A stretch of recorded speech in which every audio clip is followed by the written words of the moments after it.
வீட்டு சமையலில் இடம்பெறும் மிகுந்த வாசனை கொண்ட ஓர் பொருள்தான் இந்த ஏலக்காய்.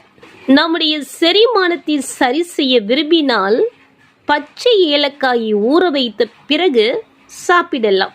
இதை உட்கொள்வதினால் வாய்வு மற்றும் அஜீரணம் போன்ற பிரச்சனைகள் நம்மை விட்டு அகன்று போய்விடுகிறதாம். சிலருக்கு வாய் துர்நாற்றம் அதிகம் இருக்கும். இந்நிலையில் இந்த துர்நாற்றத்தை குறைக்க விரும்பினால் பச்சை ஏலக்காயை ஊற வைத்த பிறகு சாப்பிட்டு வரலாம்.